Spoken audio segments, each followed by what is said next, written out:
灵明，苏埃人滨，是个位于马来西亚彭亨州关丹的小镇。这座小镇因丰富的锡矿历史而闻名，这里曾是世界上最大最深的地下锡矿所在地。在20世纪80年代，随着全球锡价暴跌，灵明赖以发展的矿业遭受重创。矿场关闭后，人口逐渐外流，小镇从喧嚣走向沉寂。如今，这座小镇凭借迷人的自然风光，吸引着无数游客。接下来就跟着我们的镜头，一起探索属于灵明的魅力，看看这里能带给我们怎样的风景。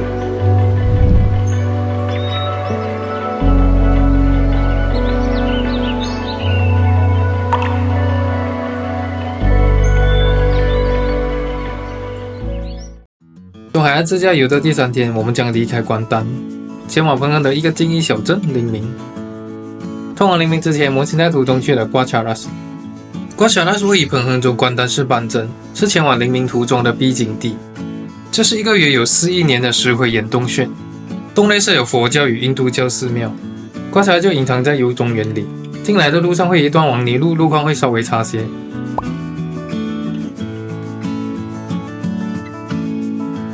早上好呀，你不要过来啊！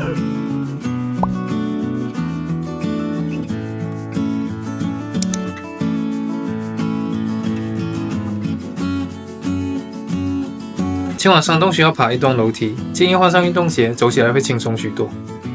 入口这座楼梯是早期使用的旧通道，目前已停止使用，现在需改走后方的新通道才能抵达。山脚下有几座小庙宇，也可以前去参拜。城镇上还需付2令吉，儿童只需1令吉。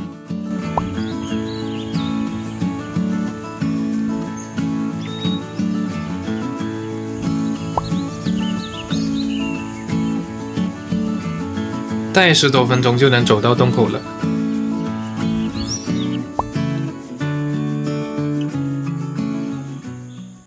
瓜查拉洞穴内部宽敞，拥有壮观的石灰岩地貌。大部分的区域都有电灯照明，洞内也在持续的建设中。在洞穴深处还供奉着一尊庄严的卧佛像。据说一位泰国僧侣在1959年发现了这个洞穴，并认为阳光从洞顶射入的位置是安放卧佛的绝佳地点。每当中午时分，阳光会穿过洞顶缝隙，正好洒在卧佛上，宛如佛光普照，庄严宁静。离开瓜查拉后，我们就来到了此行的目的地灵明。抵达灵明时刚好是午餐时间，我们决定先去吃个午餐。我来到的是这家家传食谱，来品尝到灵明必吃的灵明面。我们点了一份干捞灵明面，配料简单，味道还不错，配了一碗汤，豆肉丸鲜美 Q 弹，超好吃。还来了一碗清汤灵明面，口味较清淡，用了一样的鱼丸，很加分。山水豆腐花口感滑顺，入口即化，带有黄豆的淡淡清香。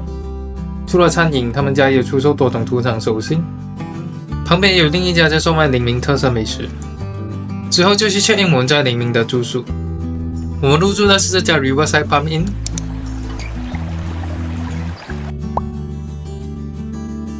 公共空间有饮水机，想装水或泡茶都很方便，还有沙发座椅可以喝茶聊天。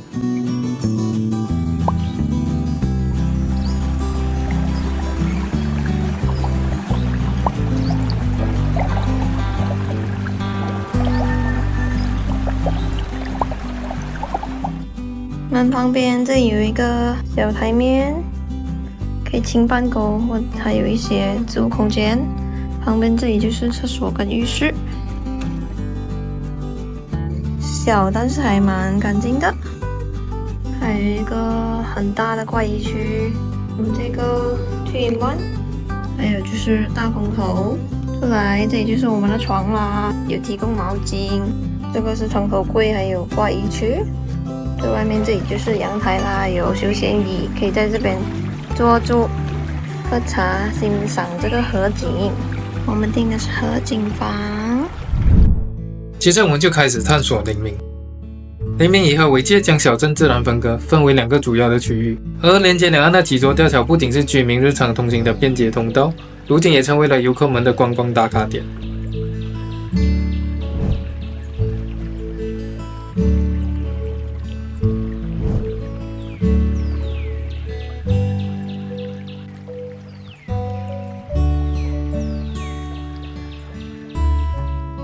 接着我们就来到了灵明的中心区域。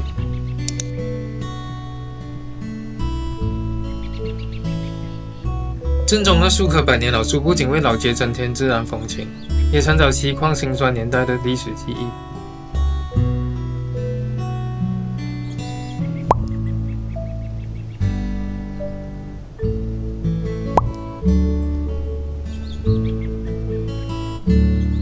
傍晚时，小镇大多数的店铺都已经关门，但还有几家餐馆有在营业，不怕找不到晚餐吃。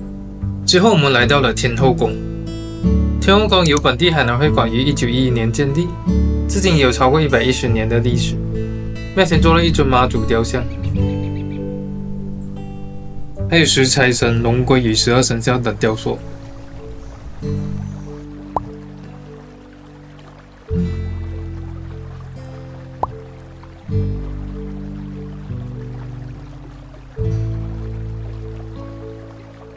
你好呀，欢迎来到黎明。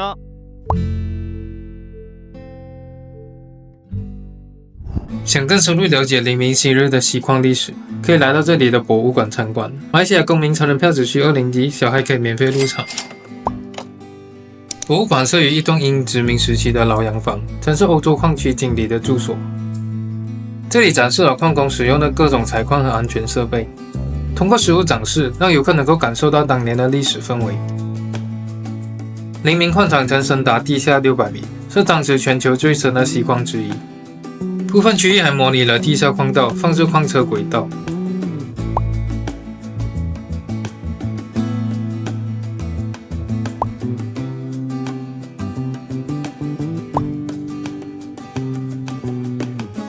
这里还有展示矿洞隧道的模型。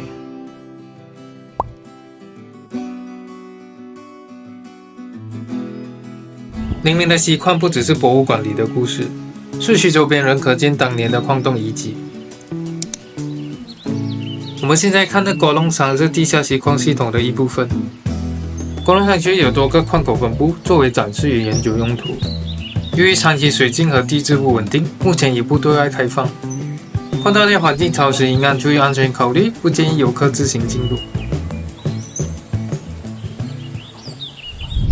接着我们来到了小镇附近的巴塞普德利走走，停车处离河边有段距离，需步行一小段路才能抵达。这里是一处天然鹅卵石河滩，是当地人喜欢来野餐玩水的地方。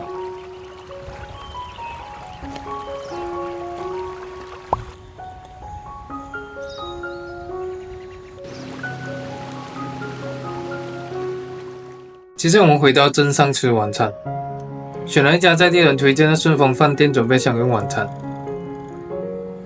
顺丰是一家叫菜吃饭的煮炒店，菜品选择多但价格稍高。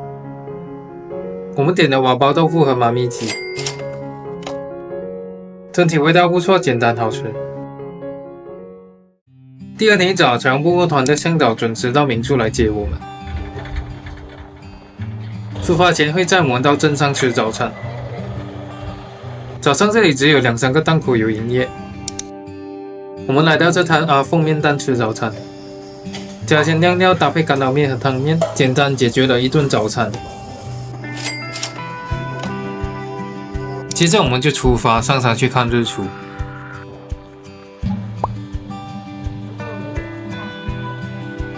第一站我们会先来到 Sunrise Hill。Sunrise Hill 是黎明观赏日出的绝佳地点，这里以其壮观的日出景观和云海而闻名。这里海拔虽然不高，但山顶视野开阔，是俯瞰黎明景色的不二之选。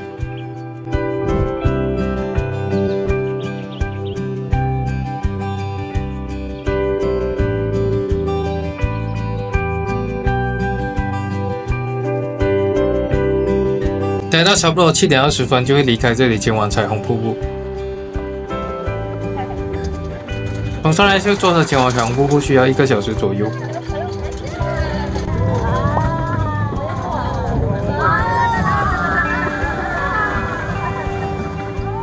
彩虹瀑布属于管制区域，途中设有铁门，必须报当地的导览团才能够前往，无法自行进入。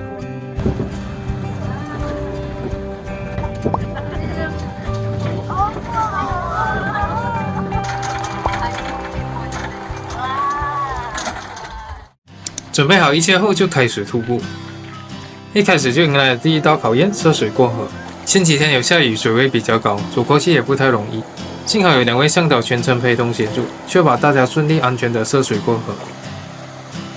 顺利过河后就开始爬山，一路上的路况都不会太难爬，没有太多的斜坡。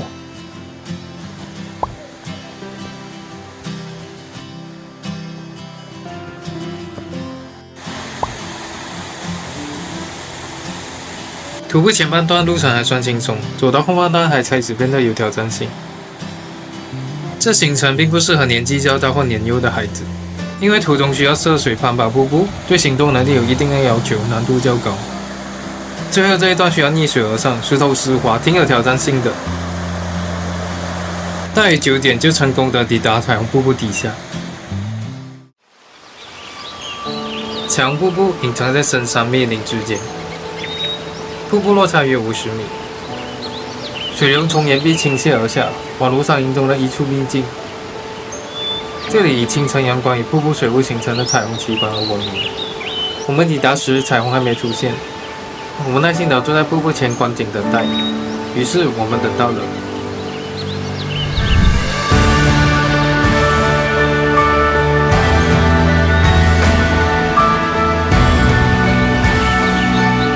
向导说，许多人来了几次都没看到彩虹出现，而我们很幸运的第一次就看到了彩虹。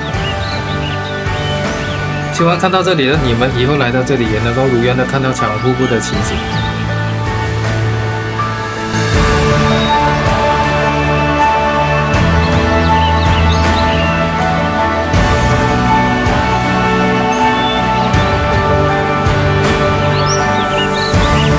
进车里还会为大家提供杯面和热饮，在瀑布前边吃边赏景。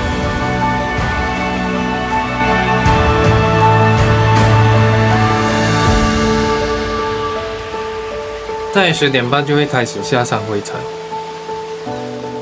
回到住处已经是中午12点多了。这里的老板会让有参与彩虹瀑布行程的住客们回到先冲好凉再退房。想要预定彩虹瀑布行程呢，也可以直接跟住宿老板预定。如果想一日游，也可以找安迪旺预定，详情资讯会放在资讯栏里给大家。我们在黎明的旅程就在此结束了。如果你喜欢我们的视频，别忘了帮我们点赞和订阅我们的频道，这对我们频道的成长来说非常重要。欢迎追踪我们的 Facebook 跟 Instagram 获取最新的旅行动态，也欢迎把这段风景送给你一起想看世界的人。下一期我们即将前往丁加奴，去观赏东海岸3号公路最精华的沿海公路路段，探索超美的小众海岛布劳卡巴斯，体验令人难忘的海龟相关活动，走遍瓜拉丁加奴的各大景点。那我们下个视频再见。